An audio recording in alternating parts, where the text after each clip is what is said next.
Hello everyone. आज हम IAPS DAVV में MCA कोर्स का थर्ड ईयर का फिफ्थ सेम उसका पेपर डिस्कस करेंगे, फाइनल पेपर। सो पहले आपको मैं पेपर दिखा देता हूँ। ये हमारा पेपर है। अब इसमें टोटल 9 क्वेश्चंस हैं, मतलब ए बी पार्ट करके सब। तो हम इन सब को डिटेल में देखेंगे। सबसे पहले हम आते हैं फर्स्ट क्वेश्चन पे। मतलब फर्स्ट का भी जो क्रिस्प डीएम मॉडल के बारे में है। इसमें टोटल 6 फेजेस होते हैं जो हम आपको सीक्वेंस में बताएंगे। First one, business understanding. यहाँ हम ऑब्जेक्टिव्स और सक्सेस क्राइटेरिया डिफाइन करते हैं। Business next one is data understanding, data gather करना और EDA यानी एक्सप्लोरेटरी डेटा एनालिसिस करना, ताकि मिसिंग वैल्यूज़ का पता चले। नेक्स्ट वन है हमारा प्रिपरेशन, डेटा प्रिपरेशन। इस फेज़ में डेटा क्लीन और ट्रांसफॉर्म होता है, जैसे मिसिंग वैल्यूज़ को फिल करना। मॉडलिंग, मॉडलिंग में यहाँ हम एल्गोरिदम सेलेक्ट करके मॉडल बिल्ड करते हैं, जैसे कि रैंडम फॉरेस्ट एग्जांपल है।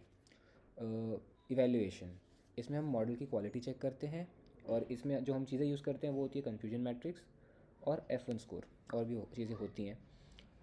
नेक्स्ट वन हमारा है डेटा डिप्लॉयमेंट। इसके अंदर हम मॉडल को लाइव इम्प्लीमेंट करते हैं और फिर उसको मॉनिटर करते हैं। अब हम आते हैं फर्स्ट के ही बी पार्ट पे, डेटा टाइप्स। तो मेनली दो तरीके के ब्रॉड क्लासिफिकेशंस होते हैं डेटा के। फर्स्ट है structured data versus unstructured data. Structured data normal tabular होता है, जैसे कि रोज़ या columns, example SQL table. Unstructured में ऐसा कोई फिक्स स्कीम या स्कीमा नहीं होता है। वो नॉर्मली इमेजेस, ऑडियो, वीडियो, ये होता है। नेक्स्ट है हमारा quantitative data versus categorical data. तो क्वांटिटेटिव नंबर्स होते हैं, जैसे सैलरी या काउंट्स, और कैटेगोरिकल हमारे लेबल्स होते हैं, जैसे कलर या रेटिंग। तो हम आते हैं हमारा फर्स्ट क्वेश्चन ख़त्म होता है। हम आते हैं सेकंड क्वेश्चन के ए पार्ट पे, जो है बेस थ्योरम के ऊपर। एक बार हम क्वेश्चन देख लेते हैं।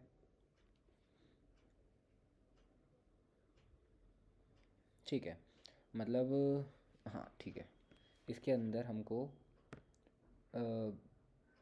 प्रायर प्रोबेबिलिटी और लाइक्लीहुड गिवन है। सो हम आते हैं क्वेश्चन पे। तो ज़्यादा ऐसा कुछ डिफ़िकल्ट है नहीं। मतलब इसका फॉर्मूला सिंपल होगा जो हमें लाइक्लीहुड गिवन है। तो likelihood into prior divided by predictor probability, जो कि यहाँ पे आप देख सकते हैं। सो कैलकुलेशन के हिसाब से अगर वर्ड फ्री दिखता है तो 84% चांसेस हैं कि वो स्पैम होगा। यहाँ पे आप देख सकते हैं P ऑफ A हमारा स्पैम 0.3 होगा। P of B by A, जो कि हमारा लाइक्लीहुड है, वो 0.6 है। और फिर लास्ट में हमारा सब कैलकुलेशन होकर 84% आ गया। अब हम आते हैं सेकंड के ही बी पार्ट पे। यहाँ पे हम 3 डिस्ट्रीब्यूशंस कंपेयर करेंगे, बाइनोमियल, नॉर्मल और पॉइजन। सो सबसे पहले हम आते हैं बाइनोमियल पे। ये डिस्क्रीट है, इसका नेचर डिस्क्रीट है, और इसमें फिक्स नंबर ऑफ ट्रायल्स होते हैं, जैसे कि कॉइन टॉस, हेड या टेल।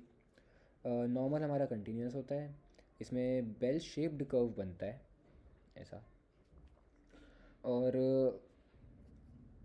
जैसे एग्ज़ाम्पल में, जैसे कि टेस्ट स्कोर्स या फिर बच्चों की हाइट, लोगों की हाइट। पॉइजन डिस्ट्रीब्यूशन, इसके अंदर इसका नेचर हमारा डिस्क्रीट होता है, लेकिन ये काउंट करता है, मतलब एक फ़िक्स टाइम में, जैसे कि मतलब 1 घंटे में कॉल सेंटर पर कितने कॉल्स आए, ये पॉइजन डिस्ट्रीब्यूशन से हम कैलकुलेट कर सकते हैं। इसी के साथ हमारा सेकंड क्वेश्चन ख़त्म होता है। अब हम आते हैं थर्ड क्वेश्चन पे। थर्ड क्वेश्चन हमारा ये रहा। तो इसमें डेटा रैंगलिंग प्रोसेस के बारे में पूछा गया है। तो इसमें मेनली 4 स्टेप्स होते हैं: acquire and inspect, clean and transform, integrate and engineer, validate and export. सबसे पहला acquire and inspect. So data gather, इसमें डेटा गैदर करो और चेक करो, ये इसका मेन जेस्ट है। नेक्स्ट वन हमारा है क्लीन एंड ट्रांसफॉर्म। इसमें टाइपोस फिक्स करो और फॉर्मेट चेंज करो, मतलब जो फॉर्मेट में हमको चाहिए उसके अंदर उसको लाओ।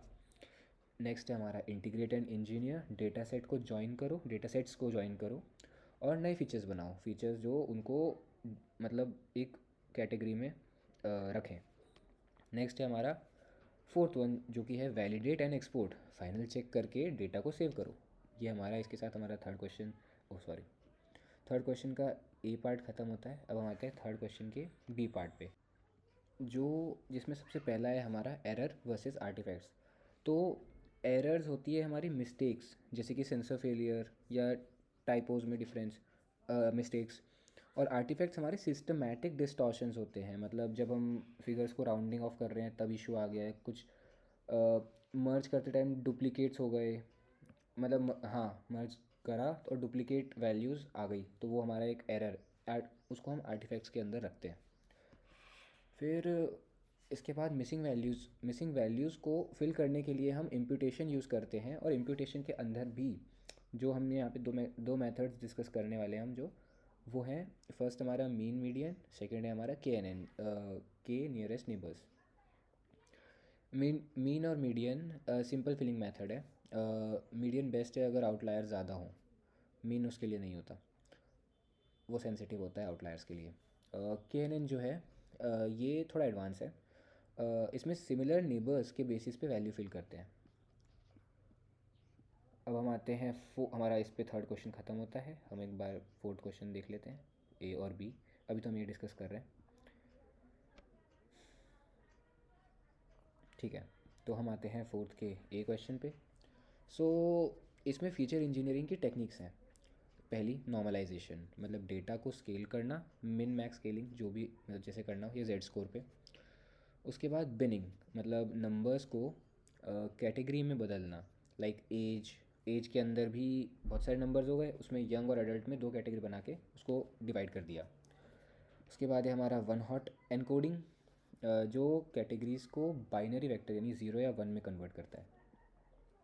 लास्ट टारगेट एनकोडिंग, इसमें कैटेगरी को मीन टारगेट वैल्यू से रिप्लेस कर देते हैं कैटेगरी को। अब हम आते हैं इसी फोर्थ के बी पे। इसमें हमको एक डेटा सेट दिया है, जो कि आप देख सकते हैं 12 12 15 15 18 20 30। इसमें हमको मीन मीडियन मोड और स्टैंडर्ड डिविएशन निकालना था। सो सबसे पहला हमने मीन निकाला, जो कि इसका 17.43 आया, सबको ऐड करके डिवाइड बाय जितने भी नंबर थे 7 उनसे। उसके बाद हमने मीडियन निकाला, जो कि मिडिल वैल्यू होता है, जो कि इसमें 15 आया। उसके बाद हमने इसमें मोड निकाला, इसमें आंसर हमारा 12 और 15 दोनों आया। इसका मतलब कि जो डेटा सेट है हमारा बाई मॉडल है। उसके बाद हमने स्टैंडर्ड डिविएशन निकाला, जो हमारा डिस्पर्जन बताता है। इसमें वो एक्स अप्रॉक्स 6.27 के आसपास आया। इसके साथ हमारा फोर्थ क्वेश्चन ख़त्म होता है। हम आते हैं फिफ्थ क्वेश्चन पे, ए और बी अभी हम ये डिस्कस करेंगे, ठीक है। मॉडल डिस्टिंक्शन, ठीक है। पहला है हमारा parametric versus non parametric. Parametric जैसे लीनियर रिग्रेशन फास्ट होता है पर फिक्स पैरामीटर्स पे होता है। नॉन पैरामीटर जो होता है हमारा बहुत फ्लेक्सिबल होता है, मतलब उसमें कोई पैरामीटर्स फिक्स नहीं है, जैसे ट्रीज़, बट ये स्लो होता है। उसके बाद आता है हमारा सुपरवाइज्ड वर्सेस अनसुपरवाइज्ड। सुपरवाइज में लेबल्स यानी टारगेट्स होते हैं, बट अनसुपरवाइज में नहीं होते हैं, ये क्लस्टरिंग है। क्लस्टरिंग इसका एग्जांपल है। इसका बी पार्ट, इसमें ये एक न्यूमेरिकल है। इसमें हमारी वैल्यूज़ है TP, यानी ट्रू पॉजिटिव की वैल्यू 40, फॉल्स पॉजिटिव की 10, फॉल्स नेगेटिव की 20 और ट्रू नेगेटिव की 30, ठीक है।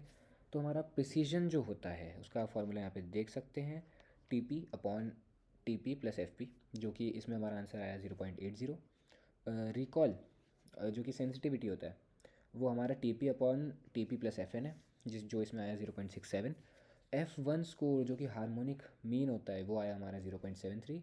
And last one is accuracy, overall correctness होता है, इसमें जो कि 0.70 आया, यानी कि 70%। हम आते हैं सिक्स्थ के ए पे। फिफ्थ क्वेश्चन हमारा ख़त्म हो गया है। ये रहा आपका सिक्स्थ क्वेश्चन, ठीक है। तो अब क्वेश्चन 6 देखते हैं। सिक्स्थ का ए, इसमें मतलब हाँ, तो मिसिंग वैल्यूज़ हैंडल करने के लिए या तो रोज़ डिलीट करा दो, लिस्ट वाइज डिलीशन जिसको बोलते हैं, या वैल्यूज़ इम्प्यूट कर दो मीन मीडियन या फिर KNN से। यही पूछा था इसमें। अब हम आते हैं सिक्स्थ के बी पार्ट पे।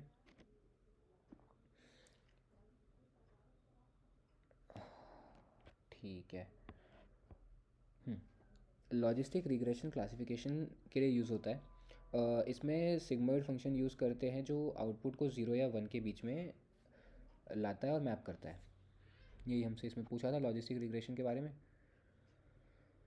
अब हम आते हैं सेवन्थ क्वेश्चन के ए पार्ट पे। सेवन्थ क्वेश्चन आपको दिखा देता हूँ।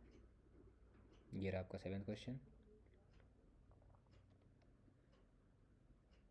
के मीन्स क्लस्टरिंग एल्गोरिथम। ठीक है, तो क्वेश्चन सेवन्थ का ए के मीन्स एल्गोरिथम के ऊपर है। इसमें सिंपल स्टेप्स हैं। फर्स्ट है इनिशियलाइज के सेंट्रॉइड रैंडमली और यूजिंग के मीन्स प्लस प्लस। इसमें सेकंड है कि पॉइंट को नियरेस्ट सेंट्रॉइड असाइन करो। थर्ड है इसमें सेंट्रॉइड्स को अपडेट करो। और लास्ट वन है फोर्थ, रिपीट करो जब तक चेंजेस बंद ना हो जाए।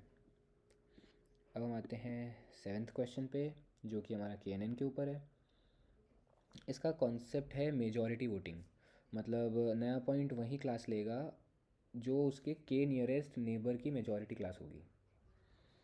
अब हम आते हैं एट्थ क्वेश्चन पे। हमारा सेवन्थ क्वेश्चन भी ख़त्म हो चुका है। ये रहा आपका एट्थ क्वेश्चन।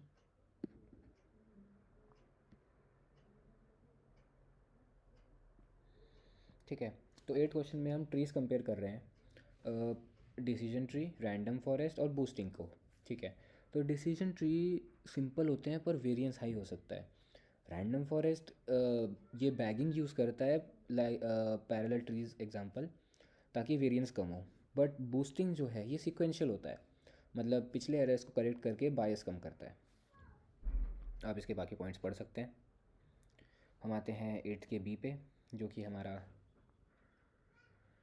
ला एक सेकेंड हाँ, एट्थ के बी पार्ट पे जो लॉजिक गेट्स और न्यूरल नेटवर्क्स पर है। तो लॉजिक गेट्स,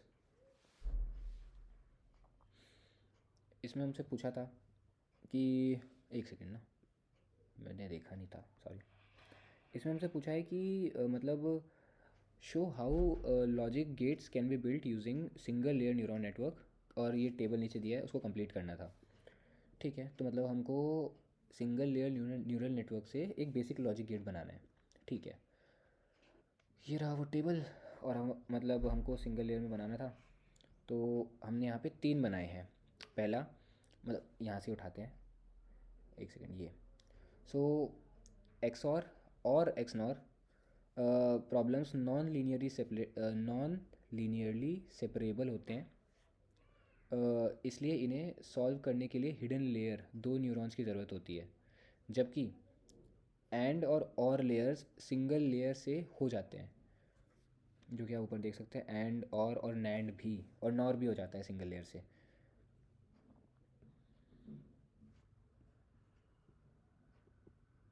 एक सेकेंड, अगर इसको और अच्छे से देखें तो उन्होंने बोला था टेबल कंप्लीट कैसे होता है। तो और सिंगल लेयर से सिंगल लेयर न्यूरॉन नेटवर्क करना है ना। अब हम आते हैं नाइन्थ के बी पार्ट पे, नाइन्थ के ए और बी पार्ट पे, क्योंकि हमने एट्थ का भी डिस्कस कर लिया था। सो ये रहा हमारा नाइन्थ क्वेश्चन जो कि बहुत ही छोटा है। ठीक है, तो हमारा लास्ट क्वेश्चन जो कि नाइन्थ है, जो प्योर कैलकुलेशन पर है। सो नाइन्थ के ए और बी में हम बेस्ट स्प्लिटिंग एट्रीब्यूट्स ढूंढना है, हमें बेस्ट स्प्लिटिंग एट्रीब्यूट ढूंढना है। और कैलकुलेशन के हिसाब से देख सकते हैं आप, ये रहा। कैलकुलेशन के हिसाब से एज का इंफॉर्मेशन गेन 0.2466 आया है, और गिनी रिडक्शन 0.1163, जो कि सबसे ज़्यादा है, इसलिए एज हमारा रूट नोड होगा सबसे टॉप पे। उसके बाद हमारा ट्री कैसे बनेगा वो हमने नाइन्थ के सी में देखा है। अब बाकी चीज़ें देख सकते हैं कि एज तो हमारा बस एक एट्रीब्यूट था, स्टूडेंट का ये आया, इनकम का ये है, क्रेडिट का ये है। आते हैं हम नाइन्थ के सी पार्ट पे जो कि मतलब ट्री के ऊपर है कि ट्री बनने के बाद हमारे रूल्स कुछ ऐसे होंगे इसमें कि मतलब अगर एज है वो मिडिल एज्ड है तो रिज़ल्ट यस है, अगर एज यूथ और स्टूडेंट है तो वो नो नो होगा। यहाँ पे आप देख सकते हैं। तो इसी के साथ हमारा एंड सेम का पेपर ख़त्म होता है। अगर आपको इसमें से कुछ किसी भी चीज़ में कुछ समझ ना आया हो तो आप कमेंट में लिख सकते हैं। मैंने पूरा समझाने की कोशिश करी है, बाकी आपको कितना आया वो आप कमेंट में बता सकते हैं। Thank you.